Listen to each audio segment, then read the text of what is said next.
Shalom, Shalom seberapapun kita yang ada di ruangan ini ya Tuhan, tidak melihat jumlah, tapi biarlah kita punya satu tujuan yang sama, hati yang sama untuk kita bisa senangkan Dia, untuk kita bisa berikan hati kita, dan kita percaya bahwa saat hati kita berikan kepadanya, Tuhan hadir buat kita. Amin. Kita mau satu dalam doa.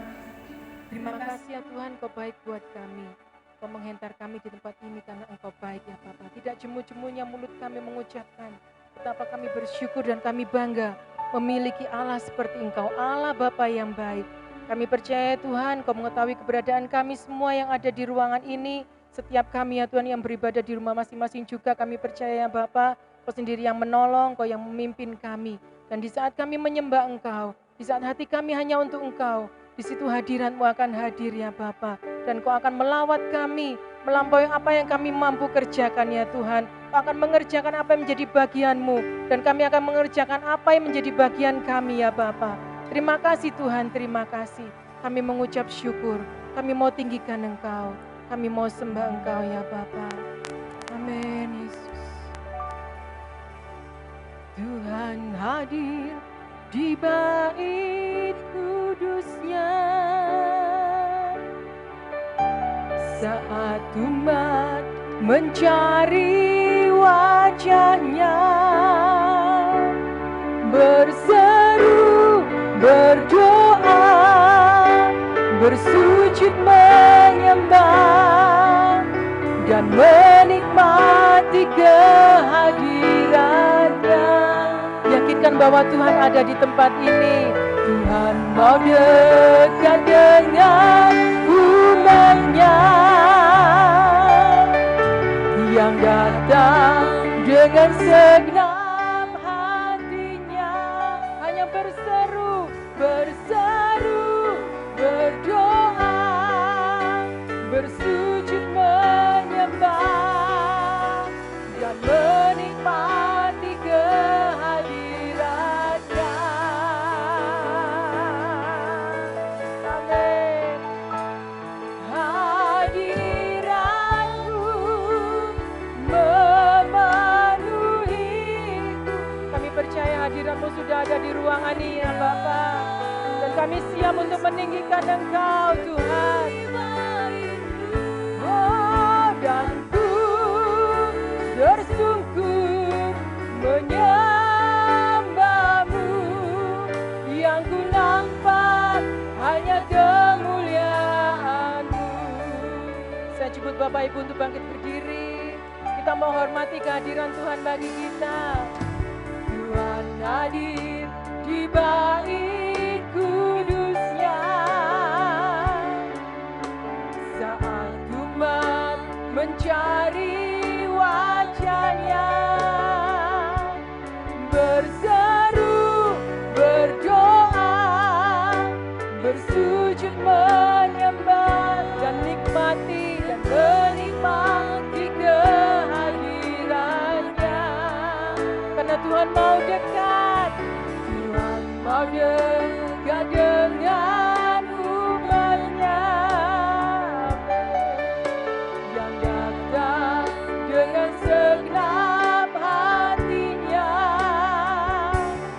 berseru, berdoa, bersujud menyembah dan menikmati kehadiran-Nya. Biar katakan hadirat-Mu Tuhan, hadirat-Mu memenuhiku. Hadirlah Engkau buat kami ya Bapa.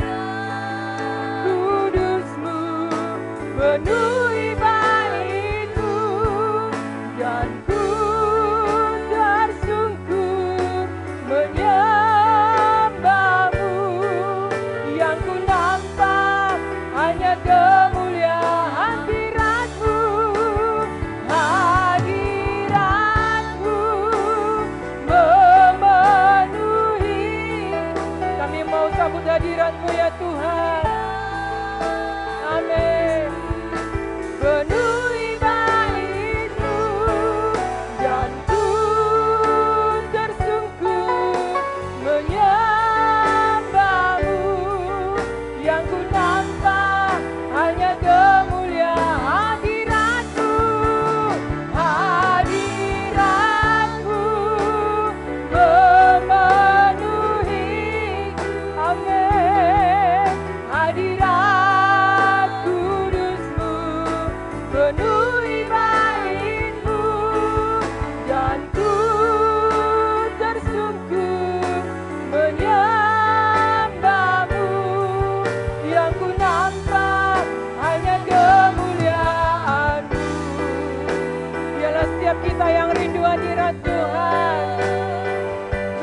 hati kita yang terbaik bagi Dia.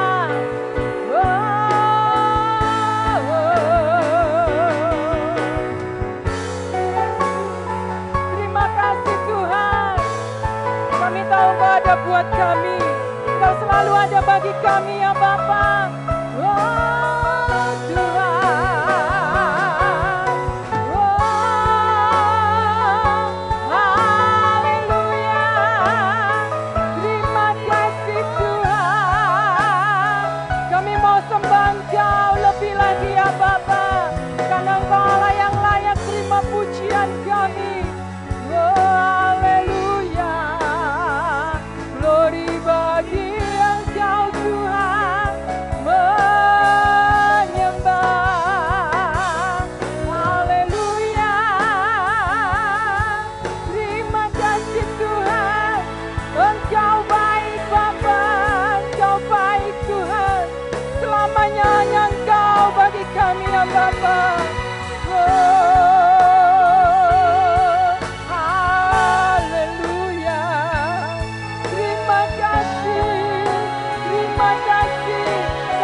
Kami tahu saat kami menyembah dan tersungkur di kaki-Mu, Engkau dan hadirat-Mu ada buat kami ya Bapa. Engkau melihat umat-Mu ya Tuhan. Ya Allah,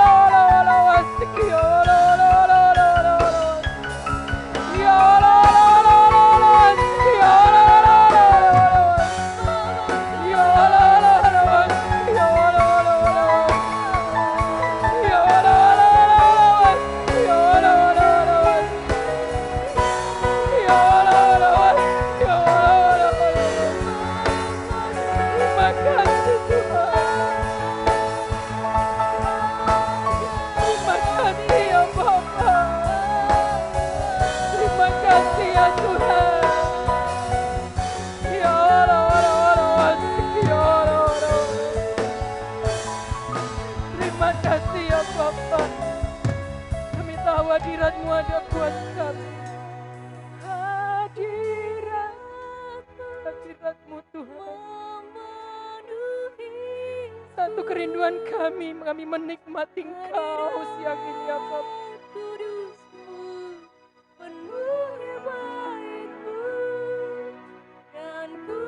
Bawa kami tersungkur di kaki-Mu Tuhan.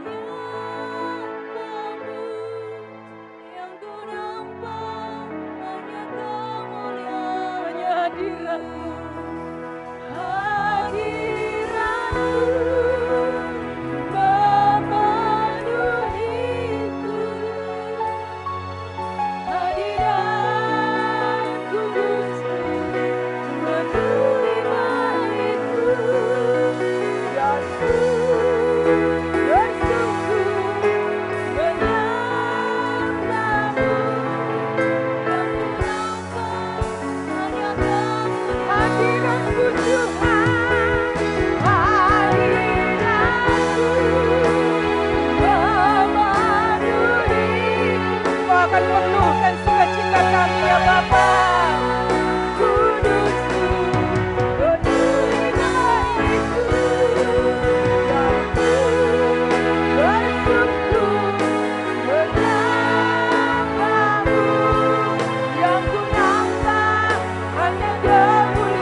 kami siap memuji Engkau. Kalau kita yang percaya bersama saya katakan, amin. Shalom sekali lagi.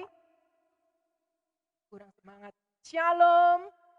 Iya, saya percaya saat hadirat Tuhan ada di situ ada sukacita. Amin. Hati yang gembira adalah obat yang manjur. Barangkali kita ada hal-hal yang menyusahkan. Kita mau katakan bahwa hati yang gembira obat buat kami.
Benar-benar menyatakan itu.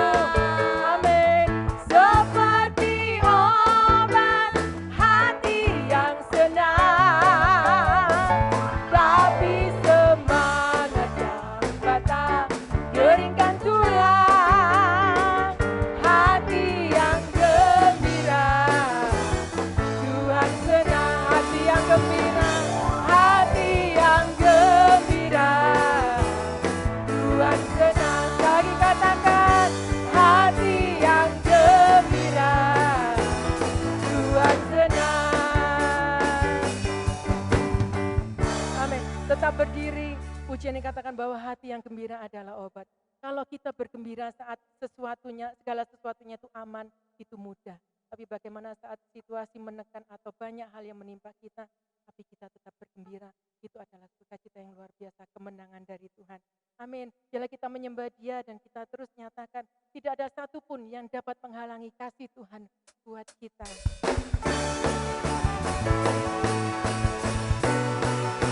Amin.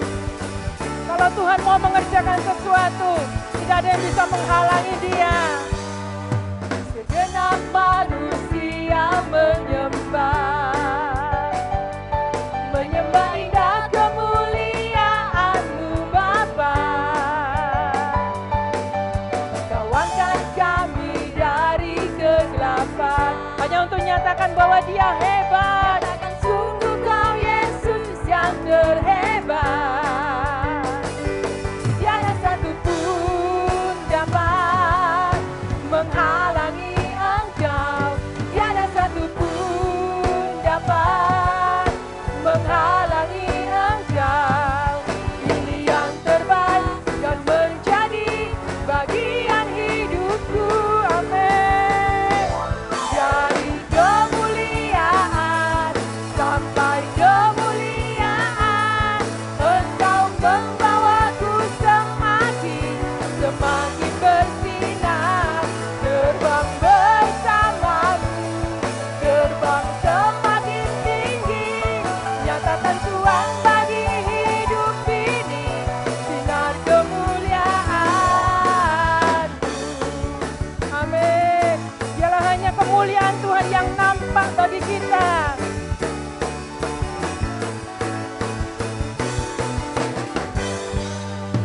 Segenap manusia menyembah, karena hanya Dia yang layak disembah. Menyembah indah kemuliaan-Mu Bapa. Kau angkat kami dari kegelapan. Ku nyatakan sungguh Kau Yesus yang terhebat. Tiada satupun dapat menghalangi Engkau. Tiada satupun dapat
semakin bersinar, terbang bersamamu, terbang semakin tinggi, nyatakan Tuhan bagi hidup ini, sinar kemuliaan, nyatakan Tuhan bagi hidup ini, sinar kemuliaan, amin, nyatakan Tuhan bagi hidup ini, sinar kemuliaan.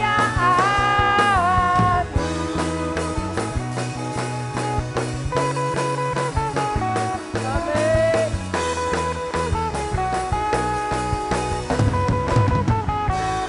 Amin, beri tepuk tangan buat Tuhan kita. Tetap berdiri Bapak Ibu, sebentar kita akan mendengarkan kebenaran firman Tuhan. Kita katakan bahwa kekuatan itu hanya ada di dalam Tuhan. Dia Allah yang sanggup, seberat apapun yang kita alami, percaya bahwa segala sesuatu ada waktunya, segala sesuatu ada masanya. Tapi satu janji Tuhan, Tuhan buat segala sesuatu akan indah pada waktunya. Kalau kita imani itu, kita aminkan itu yang terjadi dalam hidup kita. Amin.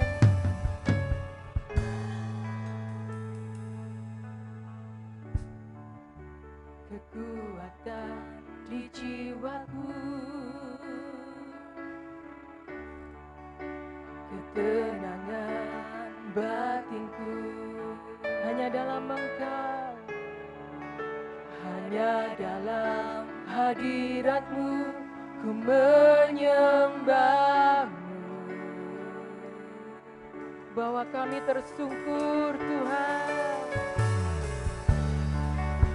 tersungkurku di kaki-Mu, rasakan hadirat-Mu.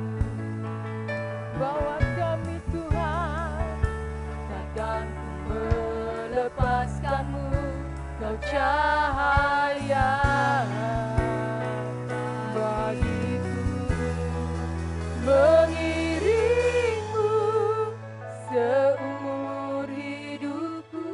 Biar ini menjadi janji kita. Apapun boleh terjadi, tapi bawa kami Tuhan untuk mengiring Engkau.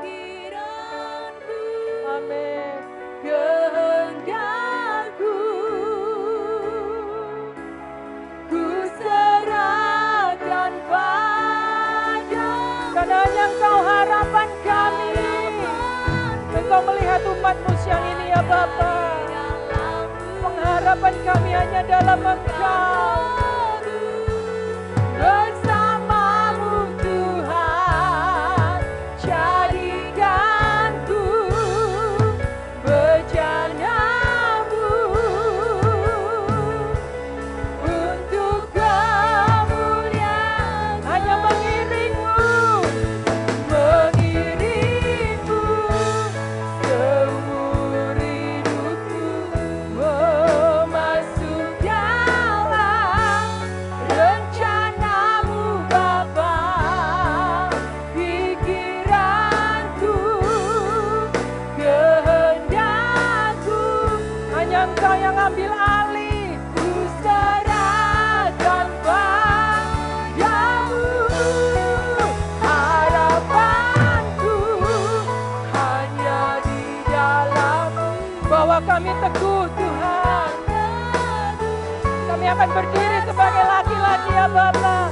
Kami tahu keselamatan itu ada buat kami ya Tuhan. Oh, bejana-Mu untuk hanya mengiring-Mu Tuhan, mengiring-Mu seumur. Waktu selanjutnya saya serahkan pada hamba-Nya. Masuk dalam rencana-Mu Bapa. Pikiranku,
bersyukur untuk kesempatan kami masih melihat kehidupan di dunia ini Bapa. Oleh karena anugerah-Mu, oleh karena kebaikan-Mu. Tuhan memberkati kami dalam ibadah kami pada siang hari ini. Tuhan menguduskan hati pikiran kami dan seluruh keberadaan kami. Kami menyembah-Mu sebagai satu-satunya Allah yang hidup. Tidak ada Allah yang lain kecuali Engkau. Tuhan pencipta segala-galanya. Tuhan yang mengadakan segala sesuatunya. Di tangan-Mu segalanya bermula dan berakhir. Dan kami hidup karena anugerah-Mu, kami aman bersama-Mu. Sebab itu Tuhan tolong kami, tuntun kami. Supaya firman-Mu menuntun, memberikan penjelasan. Untuk semakin kami teguh di dalam iman percaya kami kepada Tuhan. Kami tetap menyembah-Mu sampai akhir hidup kami.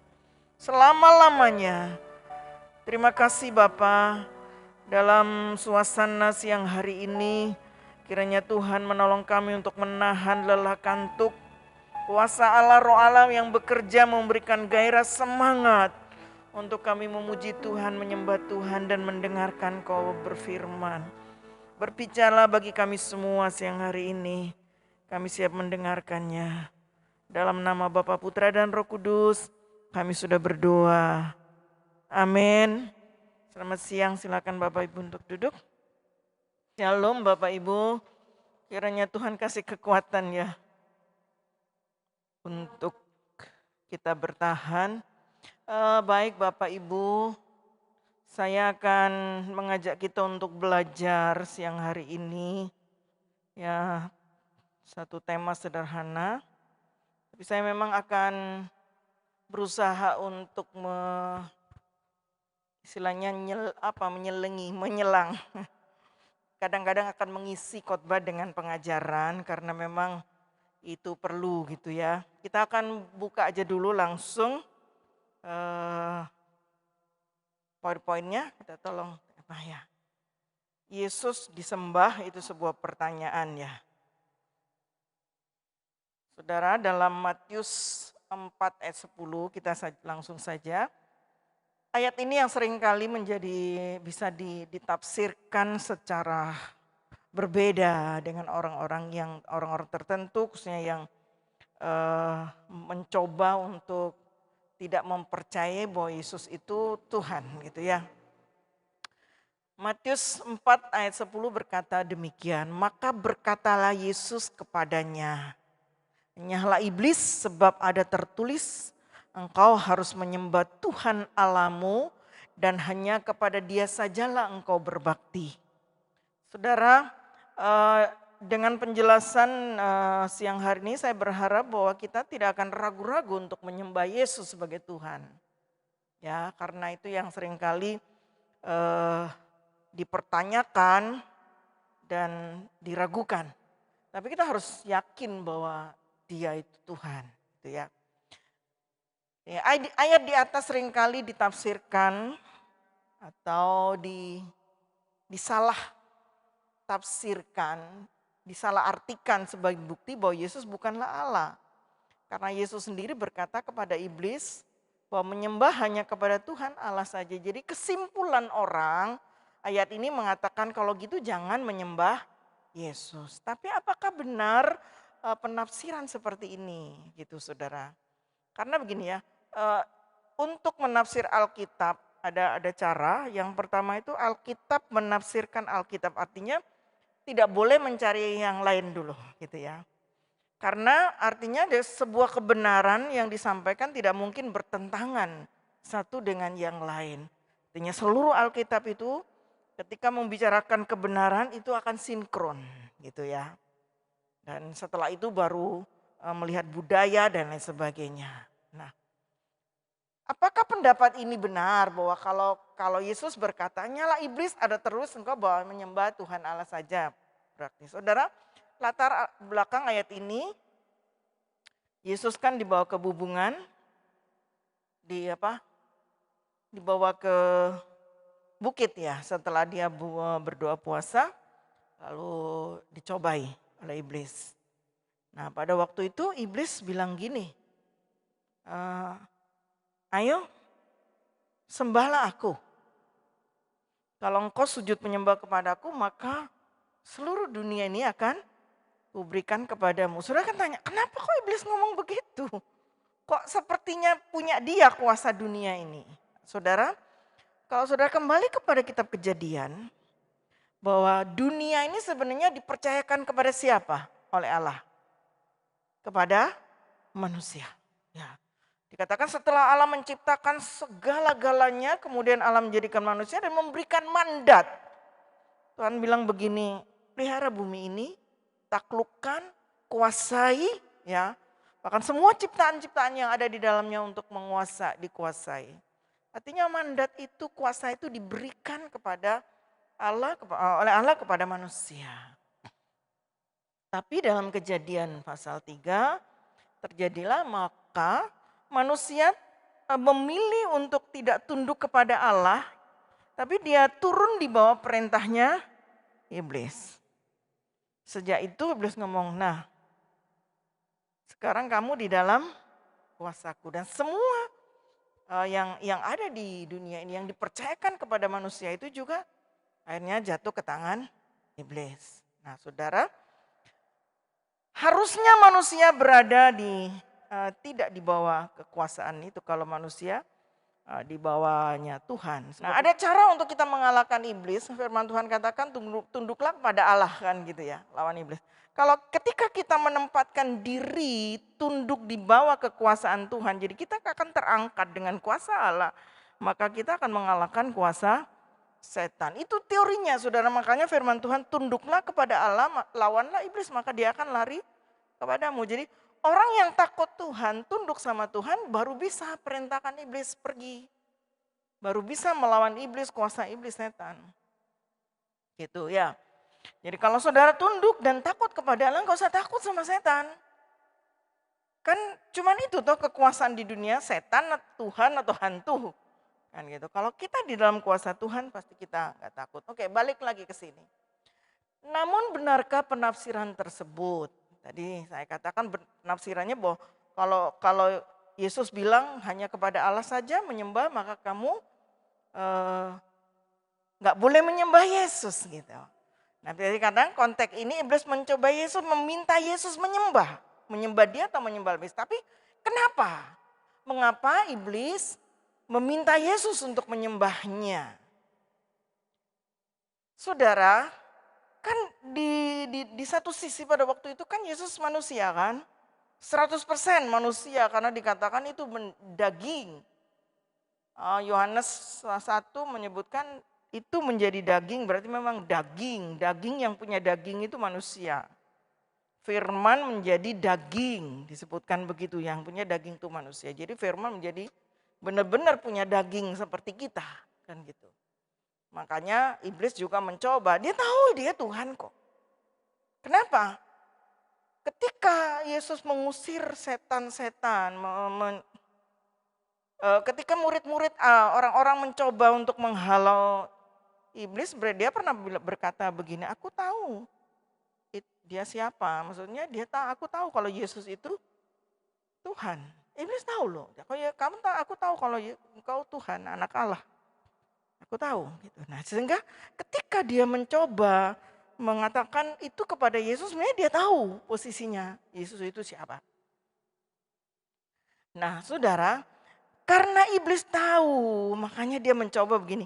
Dia mencoba, kalau anak Allah ini bersedia, tundukkan. Pada waktu itu kondisi Yesus kan lagi dalam kondisi lemah ya, puasa. Pertama dicoba untuk suruh minta makan kan, suruh jadikan batu jadi roti, lalu disuruh menjatuhkan diri dari langit. Dan terakhir katanya menyembahlah kepadaku, maka semua kuasa itu kuberikan kepadamu.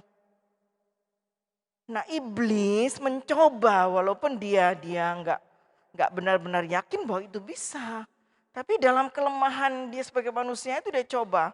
Kalau Yesus sampai benar menyembah dia, maka Yesus menempatkan diri di bawah iblis.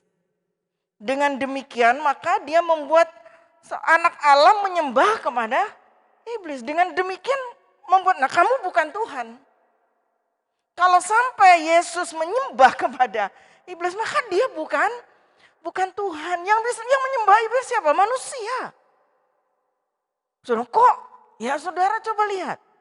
Setan kan diagung-agungkan oleh manusia, sebagian orang seperti begitu. Tapi ketika dikatakan sembahlah, ternyata ya iblis tahu saudara, Yesus tahu karena dia memang Allah, satu sisi dia kealahannya itu mengerti itu. Makanya Yesus ngomong di ayat 10 tadi itu.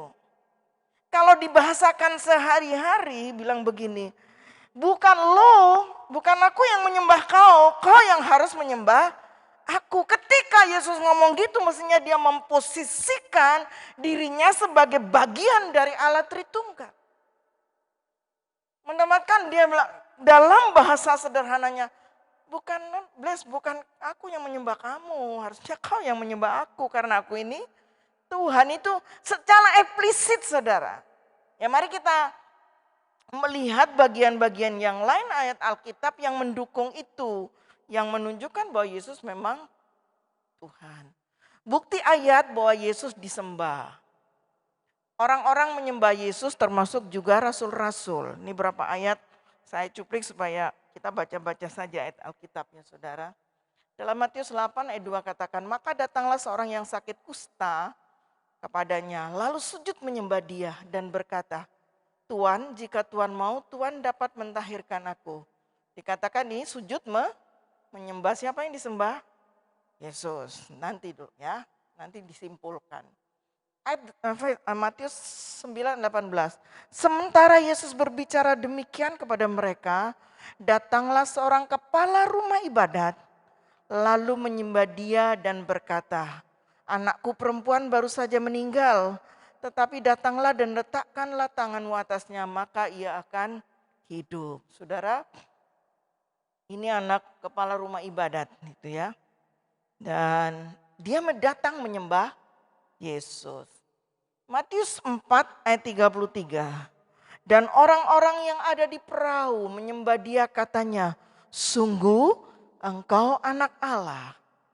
Matius 15 ayat 25. Tetapi perempuan itu mendekat dan menyembah dia sambil berkata, Tuhan tolonglah aku. Nah masih lagi. Matius 17 ayat 4, ketika Yesus dan murid-muridnya kembali kepada orang banyak itu, datanglah seorang mendapatkan Yesus dan menyembah. Matius 28 ayat 9, tiba-tiba Yesus berjumpa dengan mereka dan berkata, salam bagimu. Mereka mendekati dan memeluk kakinya serta menyembah. Yang Matius 28 ini saudara itu Yesus baru bangkit ya. Baru bangkit. Lalu malaikat yang dijumpai pertama itu kan Maria. Maria Magdalena dan Maria yang lain datang untuk sebenarnya rencana ngasih rempah-rempah. Karena tubuh Yesus tidak sempat dibuat begitu. Mereka tidak sempat merawatnya dengan penghormatan berikan rempah-rempah. Ya, lalu ternyata malaikat datang, kenapa kamu cari dia yang hidup? Dia tidak ada di sini. Kenapa engkau cari dia di tempat orang mati? Dia tidak ada di sini sebab dia hidup. Lalu dia menyuruh malaikat itu bilang, pergilah kamu ke Galilea. Kan gitu. Nanti dia akan menjumpai engkau di sana. Ternyata di tengah jalan Yesus menemui mereka itu, Maria dan teman-temannya. Dia langsung berkata, dia memeluk kakinya dan menyembah Yesus. Nah, saudara, terakhir tadi dikatakan ketika melihat mereka yang menyembahnya, tetap beberapa orang ragu-ragu. Saudara, kata-kata ini sengaja saya kutip karena memang ada ucapan begitu. Ketika melihat mereka menyembahnya, tetapi beberapa orang ragu-ragu. Tadi konteksnya begini saudara, tadi saya katakan Yesus bangkit ini ya. Maria dijumpai malaikat. Ya. Kemudian pergi kamu ke sana gitu, kasih tahu. Nah sementara di jalan Yesus itu menemui mereka. Menemui mereka dan kata pergilah ke Galilea. Dan bilang kepada murid-murid yang lain. Gitu. 11 murid pergi ke sana. Tapi ada di sini ada cerita di tengah-tengah sela ini 11, 12, 14 dusta mahkamah. Jadi mereka dicegat jangan bilang kalau dia bangkit.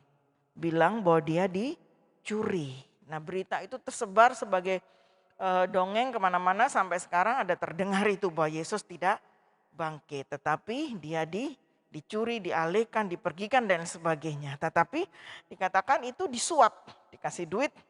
Rupanya di Alkitab sudah ada itu ya, disuap, dikasih duit bukan swab, suap. Swab. Ya saudara, lalu kayak apa nanti? Saya bilang itu urusanku. Kepala imam bilang nanti urusanku bahwa aku yang berurusan dengan orang-orang di atas. Tapi kamu yang penting ini. Katakan seperti itu. Akhirnya mereka murid-murid Yesus juga pergi ke Galilea itu.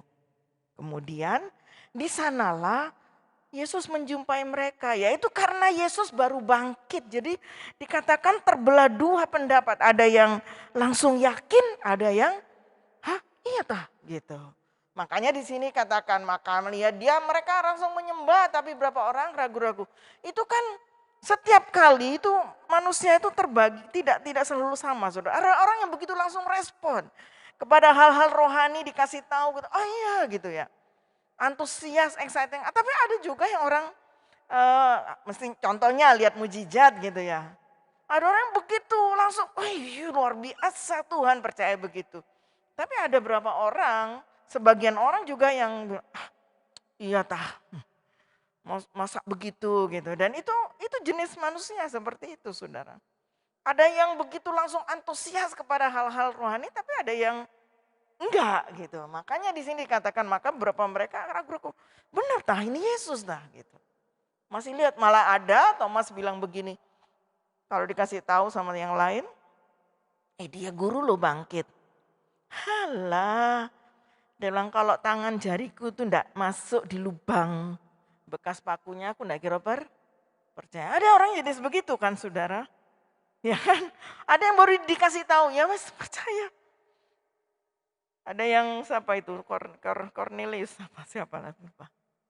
Nathanael ya. Ketika dikasih tahu, kamu percaya nggak ini ada nabi yang kamu harus kenal dia. Dia pasti yang diutus. Mosok sih kan gitu. Tapi begitu Yesus bercerita begini-begini dia langsung percaya. Tapi ini Thomas bilang, "Ayo Thomas, ketika Yesus menjumpai tapi Yesus itu ya namanya Tuhan, Saudara. Gak seperti manusia, seperti itu dijumpai secara khusus. Dan dibilang Thomas ini ya, waktu Thomas ngomong Yesus tidak di situ kan. Kok tahu kalau dia bukan Tuhan? Buat Thomas ini loh yang ngomong mau nyucuk apa? Mau masukkan jarinya di lubang itu. Jadi ketika menjumpai Yesus saya bilang Thomas ini loh. Ayo masuk no ini.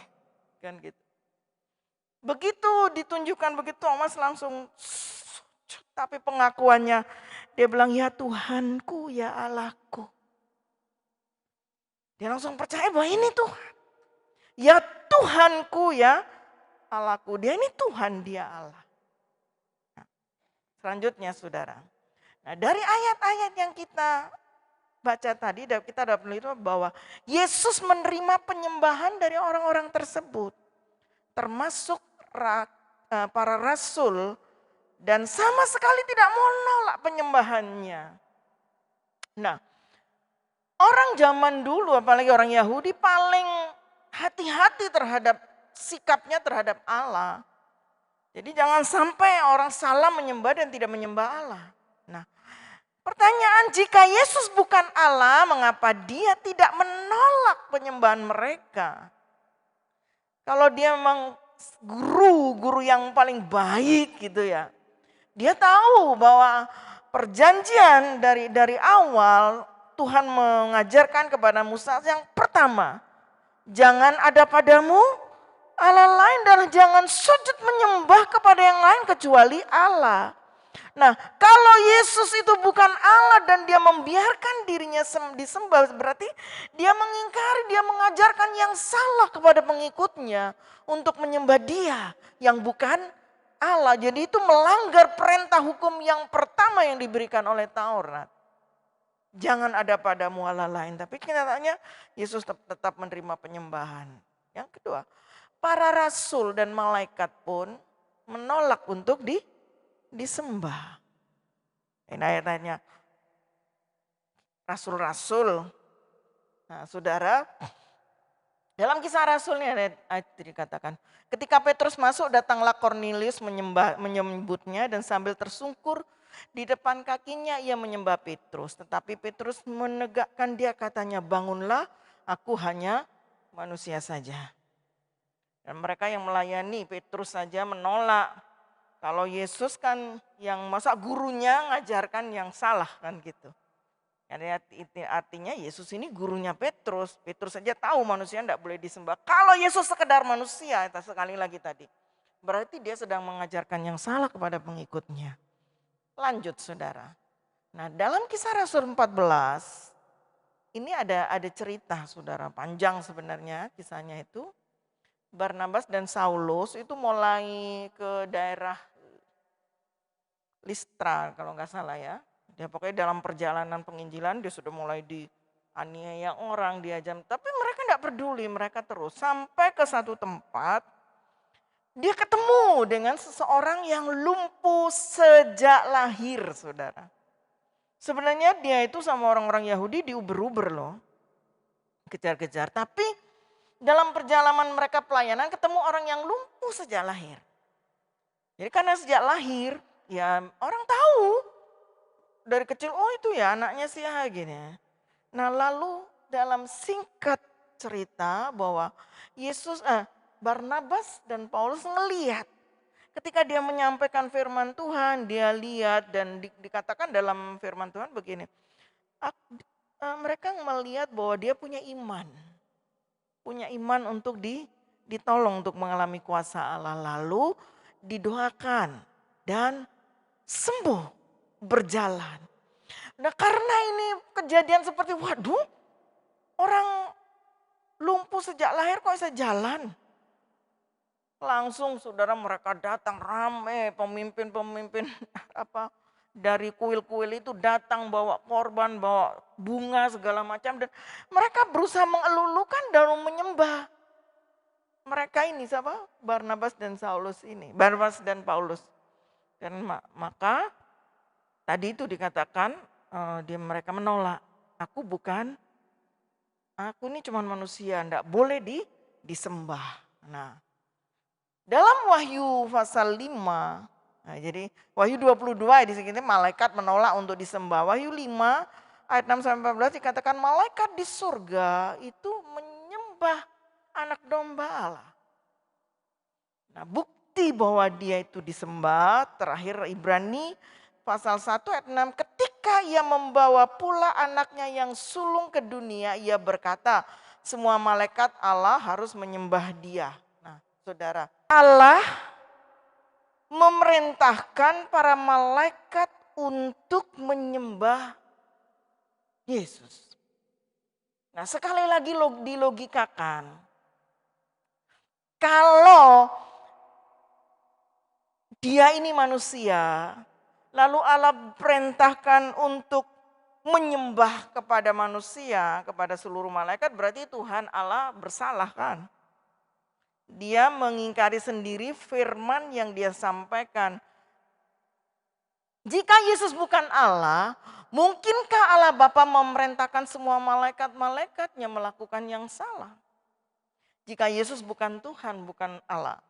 Jika Yesus bukan Allah, yaitu pribadi kedua dari Allah Tridharma, mungkinkah semua malaikat Allah menyembah Yesus? Kalau dia bukan Allah.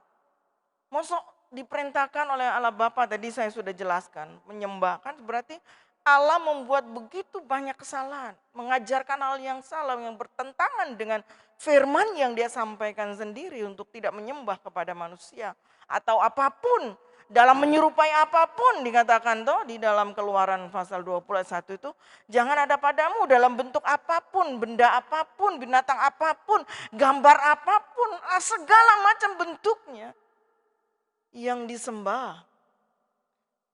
Yang yang mengambil tempat dalam hidup manusia. Nah, tetapi Yesus kalau bukan Allah, maka kalau Yesus bukan Allah, pribadi kedua dari Allah Tritunggal, maka tidak mungkin malaikat-malaikat diperintahkan untuk menyembah. Oke, saudara, tadi disebutkan di sini kan, saya akan jelaskan. Jadi kesimpulannya, bahwa Yesus memang layak untuk disembah dan memang harus. Tidak salah untuk menyembah karena dia bagian pribadi kedua dari Allah Tritunggal. Saya hanya jelaskan sedikit kalau saudara, untuk saudara bisa belajar mengerti tentang Allah Tritunggal dengan jelas, saya anjurkan saudara buka YouTube Bambang Nursena Utama. Dia tahu, dia baca bahasa Arab, dia bisa bahasa Ibrani, dia tahu sejarahnya Alkitab, sejarahnya Al-Quran, dan lain sebagainya semua dia tahu. Dan dia uraikan secara baik. Tapi Alkitab saya cuma mau ngomong sendiri, Alkitab sendiri mau menunjukkan bahwa Alkitab berbicara bahwa Allah itu Tritunggal, saudara. Sekali lagi ketika ngomong Allah Tritunggal, bahwa kita itu tidak boleh pakai logika manusia. Jadi ada pikiran fisik dan metafisik, saudara ya.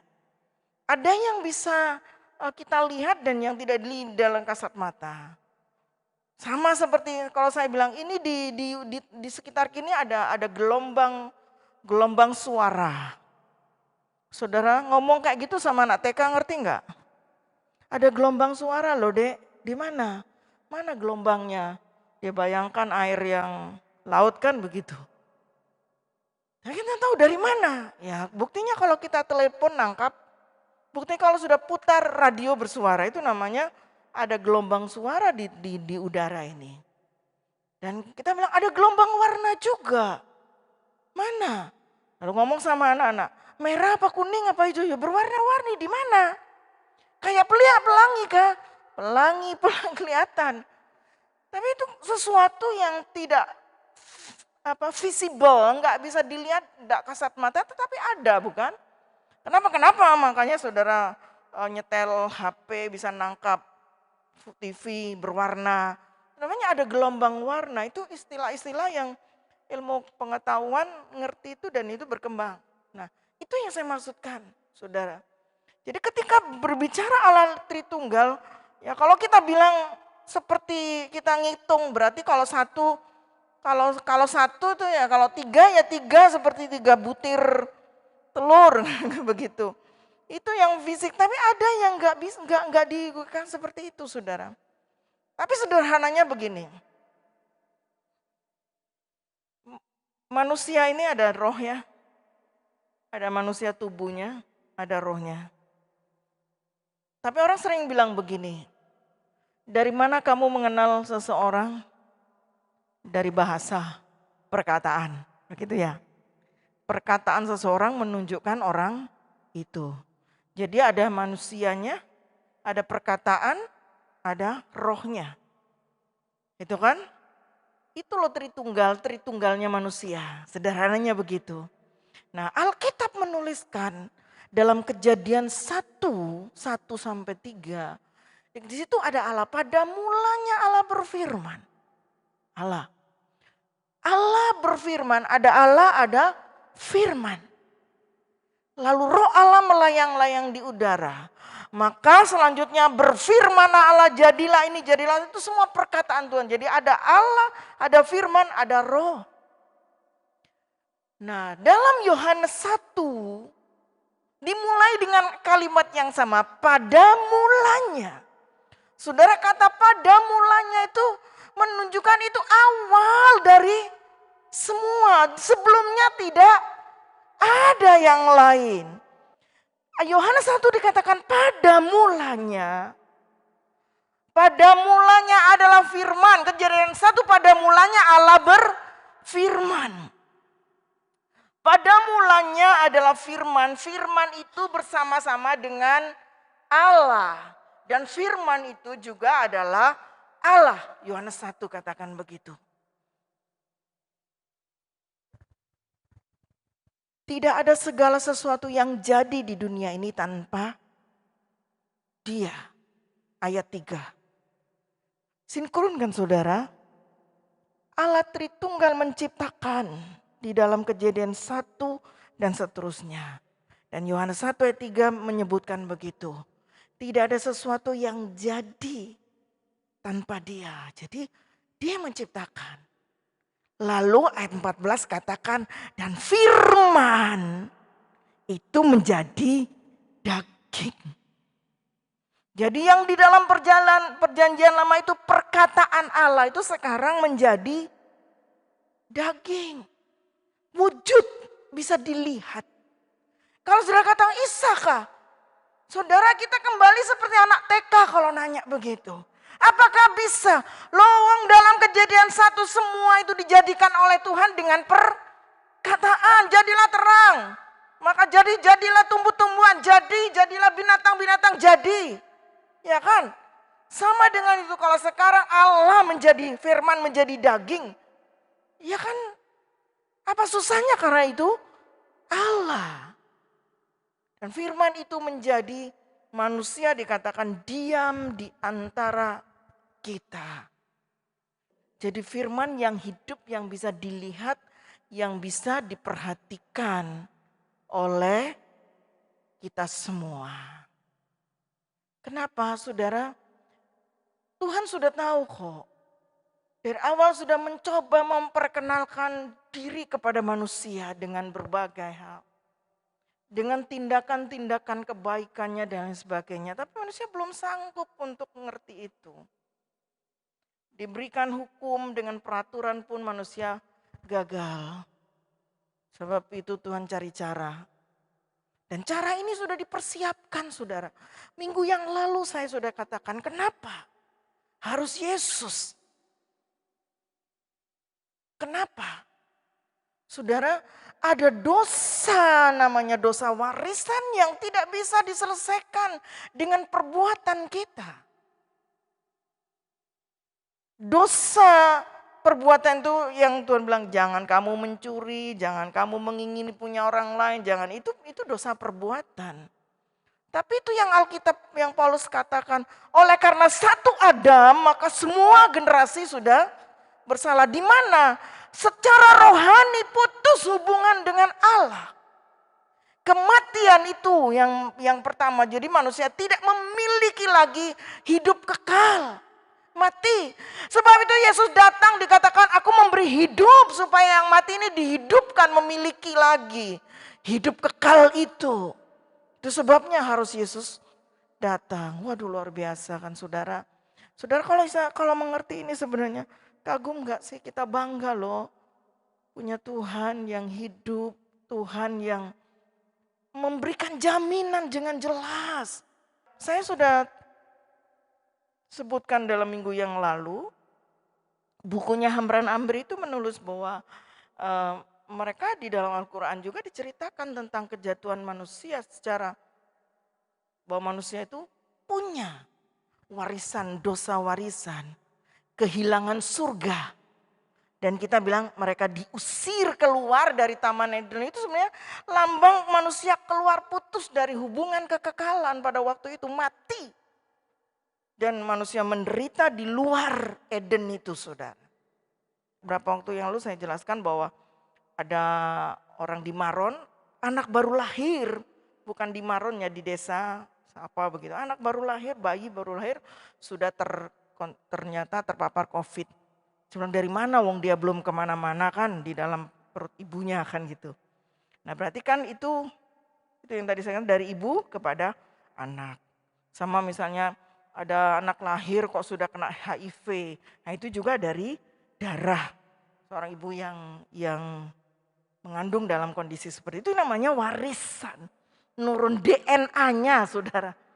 DNA-nya sudah tercemar. Nah, Yesus karena manusia, satu orang manusia Adam bersalah. Sekarang satu manusia Yesus Kristus semua diselesaikan. Amin.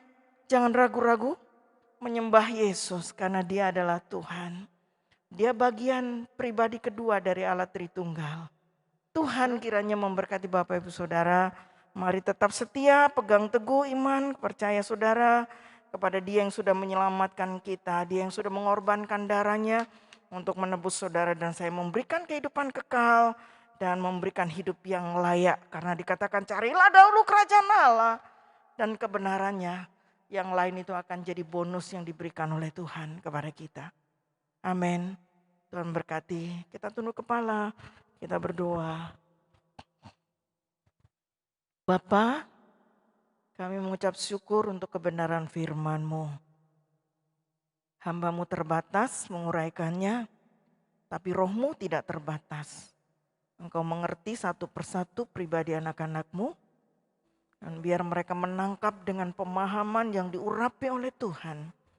Sehingga secara pikiran mereka mengerti, dan roh mereka mengamini bahwa Yesus adalah Tuhan yang layak disembah, dipuji. Engkaulah jalan, kepadamu kami mendapatkan jalan kehidupan. Kepada Yesus kami menyembah, maka kami tidak akan salah sembah. Karena Yesus adalah satu-satunya pribadi Allah Tritunggal yang bisa kami lihat, kami pandang, dan kami imani, kami yakini. Tuhan teguhkan kami, teguhkan firman-Mu, tolong kami untuk terus hidup dalam kebenaran. Dan kebenaran yang sejati itu adalah Engkau sendiri. Terima kasih ya Tuhan, terima kasih. Tolong anak-anak-Mu untuk terus setia. Kami tahu ada banyak rintangan cobaan kami hidup di dunia ini. Tapi Engkau sudah berkata bahwa Engkau telah terlebih dahulu menjalani kehidupan yang seperti itu. Dan Engkau tidak meninggalkan kami. Engkau Immanuel, menyertai kami, bersama dengan kami. Sebab Engkau Allah, Engkau Tuhan, Engkau Maha Hadir dalam hidup kami. Tolong ya Tuhan, supaya kami bisa menikmati, merasakan itu. Menjumpai pribadi lepas pribadi. Semakin kami mencintai Tuhan, Tuhan teguhkan, kuatkan, jangan ada yang goyah. Jangan ada satupun yang merampas kebenaran yang sudah kami pahami. Apapun tidak akan menggoyahkan kami untuk kami setia mengiring Engkau sampai akhir hidup ini. Terima kasih ya Tuhan. Kami tahu ada tempat kekal yang Tuhan sudah sediakan. Terima kasih karena hidup itu Engkau sudah berikan kembali bagi kami lewat Yesus Kristus. Terima kasih ya Tuhan, terima kasih. Kami bersyukur, kami berterima kasih, tidak putus-putus kami berterima kasih. Berkati kami semua umat-Mu, anak-anak-Mu. Berkati pekerjaan mereka ya Tuhan. Usaha yang dikerjakan apapun. Berkati supaya mereka bisa makan minum cukup. Dan tidak mempermalukan nama Tuhan. Berkati ya Tuhan adik-adik yang sekolah. Kiranya mereka diberi sabar dengan situasi yang tidak memungkinkan ini. Kami minta anugerah-Mu Tuhan, kemurahan-Mu berlaku atas kami. Berkati umat-Mu semua. Datanglah kerajaan-Mu, jadilah kehendak-Mu dalam hidup kami. Dalam hidup keluarga-keluarga anak-anak-Mu. Dan dalam gereja ini umat-Mu dan kota kami, negeri kami. Tuhan yang berkuasa, berdaulat untuk segala-galanya. Terima kasih Bapa. Puji nama-Mu. Dalam nama Tuhan Yesus kami sudah berdoa dan mengucap syukur. Semua percaya katakan amin. Sementara siapkan persembahan kita doakan.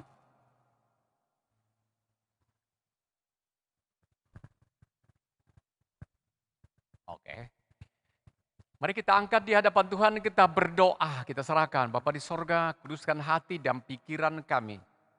Sembuhkan segala sakit, pulihkan semua hati, berikan semangat bagi roh menyala untuk melayani Tuhan, melayani sesama dan pekerjaan-Mu. Tuhan Yesus, persembahan ini kami mau bawa di hadapan Tuhan. Sebelumnya Tuhan memberkati. Kiranya benih ini jatuh pada tanah yang subur. Demikian benih ini akan tumbuh subur, berbuah-buah, berganda kepada yang menaburnya, dan melimpah kepada orang lain juga. Tuhan pasti yang dipermuliakan, kebahagiaan bagi seluruh umat.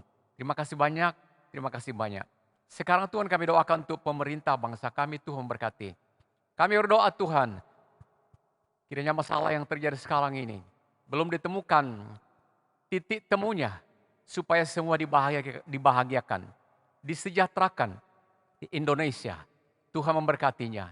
Kami berdoa supaya semuanya menahan diri. Dengan demikian Indonesia tentram.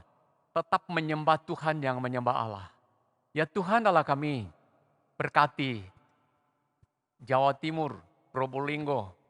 Setiap rumah kami. Gereja-gereja, hamba-hamba Tuhan dan anak-anak Allah. Diberkati Tuhan. Pada rumah kami masing-masing tidak ada yang kekurangan. Anak-anak sekolah diberkati. Pengusaha pekerja semuanya diberkati Tuhan. Hamba-hamba Allah diberkati Tuhan. Ibadah sore nanti diberkati Tuhan. Kami doakan juga Tuhan. Ibadah online di rumah masing-masing mereka tetap tanggap. Dan mereka perhatian. Dan mereka ikut diberkati. Dan juga memberkati orang lain. Terima kasih banyak. Terima kasih banyak. Mari kita angkat kedua tangan kita. Kita berdoa dan mengucap syukur dan kita siap pulang. Kiranya berkat Allah turun kepada kita sekaliannya. Kasih dan anugerah Tuhan Yesus melimpah untuk kita sekalian. Pimpinan kuasa Roh Kudus penyertaannya tetap memberikan kita rasa aman kemanapun kita pergi. Setialah sampai Yesus datang kedua kalinya. Berkat ini diterima di dalam nama Allah Bapa, Putra dan Roh Kudus. Demi nama Yesus Kristus Tuhan. Haleluya.